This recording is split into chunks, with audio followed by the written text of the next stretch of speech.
आर्यवा के सभी सदस्यों को नमस्कार।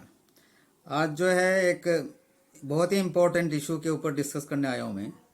जैसे डीजीआर में जो पीजी सेल्स है, जो पेंशन वगैरह जो देते हैं, वहाँ पे पीजी सेल में एक सिविल एम्प्लॉय है जो करीब 20 साल से वहीं पर है।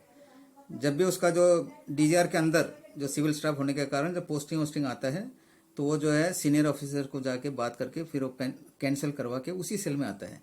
उनके अगेंस्ट में जो है मुझे कई कंप्लेंट्स मिले थे, इंडिया के कई जगह से और नेपाल से भी। तो ये बात जो है मैंने अपना जो कोर ग्रुप है एसोसिएशन का, जनरल कार्निक हमारे प्रेसिडेंट, वाइस प्रेसिडेंट और मैं, तो उन्होंने जनरल कार्निक ने मुझे सौंपा कि इसको जरा आप इंक्वायरी कीजिए कि कोविड का समय है। मैंने बोला ठीक है सर, मैं फ़ोन पे जो है ये जो मेरे को बताया है उनसे मैं बात करूँगा। तो ये लोगों से बात किया मैंने, करीब 10 अप्रैल से स्टार्ट किया था। 1 महीना तक मैंने एविडेंस वगैरह कलेक्ट किया।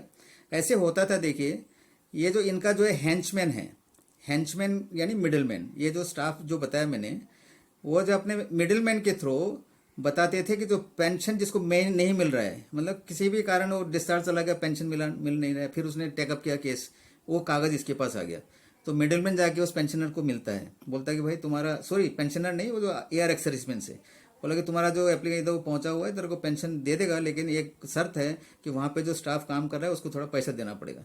तो उसको तो पेंशन की ज़रूरत है। बोला कि ठीक है साहब, जो भी ऊंचा दी दिन छो। तो वो यहाँ आता है शिलोंग में, कौन, वो मिडिलमैन, उसको फ़ोन करके बुलाता है शिलोंग और इससे स्टाफ से मुलाकात करवाता है। और स्टाफ उसको बोलता है कि तुम्हारा ठीक है, मैं ठीक कर दूंगा, पेंशन मिल जाएगा, लेकिन इसका जो एक हिस्सा है जो LTA लाइफ टाइम जो एरियर करके जो मिलेगा आपको, क्योंकि जब से वो गया है, सर्विस छोड़ा है, तब से अब तक का एरियर मिलेगा काफ़ी, तो उसका एक अच्छा सा एक हिस्सा जो है मेरे को चाहिए, इसको देना है बोला मिडिल मैन को, नहीं तो तुम्हारा जो है मैं पेंशन ही काम नहीं करूंगा। मतलब ये धमकी, देखिए वो सर्विस में है, he is a public servant. तो फिर जाता है, पेंशन स्टार्ट हो जाता है, उसने वो जो उसको देता है, फिर उससे मैंने बोला ठीक है भाई, तुम्हारा जो स्टेटमेंट है ना जो बैंक वाला, वो मेरे को भेजो, उसमें क्लियर कट लिखा हुआ है इतना लाख, इतना लाख जो है विड्रॉल किया है, क्योंकि that itself is a documentary proof. अगर उसको इंक्वायरी करके पूरा स्टेटमेंट लेता है तो कहाँ पे क्रेडिट हुआ है उसका डिटेल मिलता है।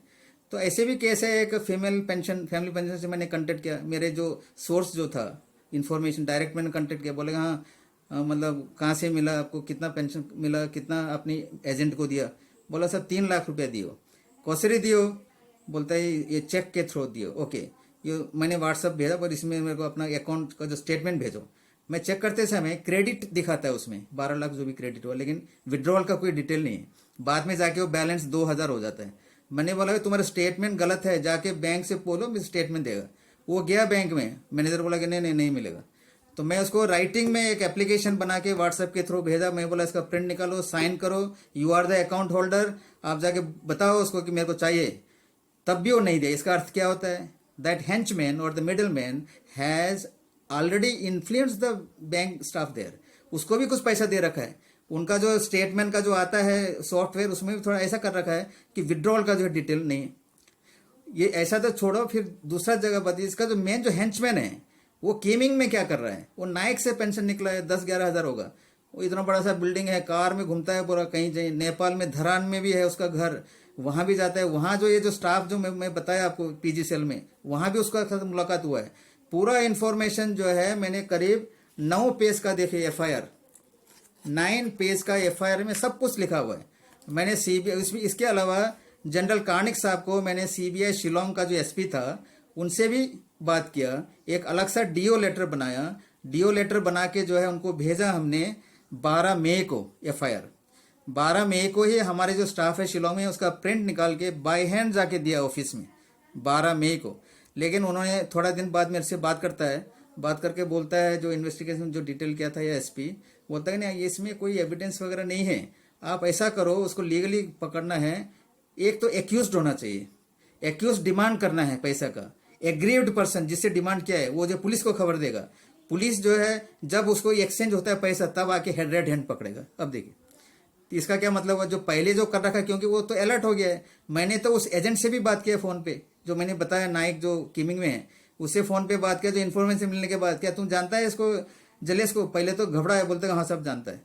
तुम पैसा लेता है एक्स सर्विसमैन से? पहले तो बोला नहीं मेरे को, मेरे भाई एविडेंस है भाई, तू जाके धरान फरान इधर पैसा लेता है। हाँ साहब, अली मैं जो है गाड़ी उड़ी में जाता है इसके लिए, मैंने तेरे को किसने एम्प्लॉय कर रखा है भाई, तू पेंशनरों का जो है तो मिडिलमैन बनने के लिए, तू जानता है इसको कितना पैसा देता है, तब फट डिस्कनेक्ट कर देता है वो फोन, क्योंकि उसने तो इसको बताया होगा, जो स्टाफ जो मैं बता रहा हूँ पीजीसीएल में, तो उसको रेड हैंड मैंने अभी कहाँ से पकड़ना है। तो ये क्या डॉक्यूमेंट्री प्रूफ नहीं है, जो अकाउंट जो इवन जो एक जो शिलोंग का बंदा पोखरा में जाके जो पैसा ड्रॉ कर रहा है, निकाल रहा है अकाउंट में, यहाँ ड्रॉ करके जो उसको दे रहा है, अगर उसका इतने साल का जो है अगर स्टेटमेंट निकल जाए, क्या that won't be an documentary proof. और ये जो बंदा जो बताया जो शिलोंग में बुलाकर जो एक्सचेंज हो रहा है, या जो लेडी जो पेंशनर है उसका जो, वो सब डॉक्यूमेंट्री प्रूफ नहीं है क्या। तो इसमें जो है मैंने देखा सीबीआई का जो लोगो है उसमें लिखता है इंडस्ट्री, इम्पार्शियलिटी और इंटेग्रिटी, उसमें इंडस्ट्री क्या हुआ। और भी मेरे को बताता है कि साहब ऐसा, इसके अलावा दूसरा भी एक है बोला, जो disproportionate income, accumulation of property disproportionate to his non source of income, ऐसा कुछ है। तो उस स्टाफ के बारे में पता करके मेरे को बताओ। अगर ये सब कुछ मैंने पता करके बताना था तो इससे बेहतर तो मुझे ही सीबीआई में होना चाहिए था। तो सीबीआई वालों का क्या काम है। ये जो नरेंद्र मोदी जी है जो जीरो टॉलरेंस बोलता है करप्शन का, इसका ऊपर जो है ध्यान देना जरूरी है। इसके अलावा मैं देखे डीजीआर का जो है बहुत ही पुअर रिकॉर्ड है। इसके एक और केस है जो कि सर्विस में एक जो है सुबेदार मेजर फौजदार राम था, इनका जो है सुबेदार से सुबेदार मेजर 2009 में होना था, लेकिन जो प्रमोशन का जो क्लर्क है एक नायब सुबेदार डीजीआर में, उसने बोला कि तुमको इतना पैसा देना पड़ेगा सुबेदार मेजरी के लिए। तो उसने बोला कि ओके कौन से अकाउंट में डालना है, तो इसने जो है अपना अकाउंट नंबर दिया। ये जो चलाक जो था, ये जो फौजदार है, उसने जाके इम्फाल में बैंक में जाके उस अकाउंट का पूरा स्टेटमेंट निकाला। देखिए बैंक स्टेटमेंट, उसमें जो है 2-2.5 महीने में इसने 2.5 लाख लोगों से मांगा, फिर विड्रॉ भी कर रहा है जल्दी जल्दी 5-10, यानी इसका मतलब मेरे ख्याल से ये विड्रॉ करके और अफसर को भी देना है उसमें उस पैसे से। तो ये कंप्लेन क्या डीजीआर में, कोई एक्शन नहीं हुआ। 2012 में जो है इन्होंने पूरा एक अंग्रेजी में लिख के पूरा सीबीआई डायरेक्टर वगैरह को कहाँ को दिया। तो 2013 में जाके 5 सेक्टर में सितंबर अक्टूबर 1 महीना जो है ये आदमी सुबेदार मेजर जो पेंशन निकल चुका है अभी, वो जाता है, इंक्वायरी वगैरह होता है। आज 2020 है, जब मैंने पता किया तो जो नायब सुबेदार क्लर्क जो है ही स्टिल इन सर्विस। तो ये तो रिकॉर्ड है जो करप्शन का। और तो छोड़िए, जो इतना जो बढ़िया सा जो मैंने बना के, मेरा 1 महीना जो है बर्बाद हुआ इसमें, ये पूरा जो है एविडेंस कलेक्ट करने में।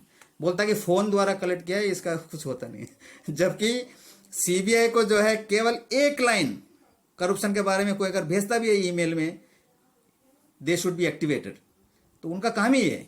तो मैं ये जो है मैं रिक्वेस्ट करता हूं। इसके अलावा देखिए डीजीआर को हमने यही जनरल कार्निक साहब के कहने पर 8 जून 2020 को एडीजी का SO1 से मैंने बात किया, उनका ईमेल वगैरह लेके मैंने डीजीआर और एडीजी को 8 जून यानी कि 1.5 महीना हो चुका है, यही FIR फॉरवर्ड किया था। उसके अलावा जो है हमने जोनल हेडक्वार्टर जो गुवाहाटी है, क्योंकि ये जो केस है केवल शिलोंग में नहीं, आसाम, मेघालय, इवन नेपाल में भी है, तो सबको इन्वाइट करने के लिए मैंने जोनल हेडक्वार्टर को भी और सीबीआई डायरेक्टर्स दिल्ली में और होम सेक्रेटरी को 23 जून को हमने ईमेल भेजा है। तो क्या होगा पता नहीं, लेकिन मैं जरूर इसके पीछे एसोसिएशन है, हम इसका इंक्वायरी करेंगे आरटीआई के थ्रू।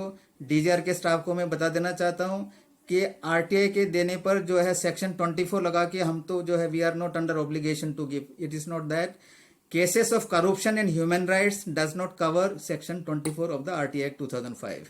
तो इसके पीछे जो है बिल्कुल वो जो स्टाफ भी अभी तक काम कर रहा है वहीं पे पीजीसीएल में, देखिए इसमें जो है सीनियर ऑफिसर भी इन्वॉल्व है। ये तो बहुत विचित्र बात है, जबकि सीनियर अफसर को पता होने पर जो है उसको जो है हटाना चाहिए या तो इंक्वायरी करना चाहिए। कई कंप्लेंट्स जा चुके, नो एक्शन। भगवान बचाए भारत को करप्शन फ्री करने के लिए। Thank you, bye.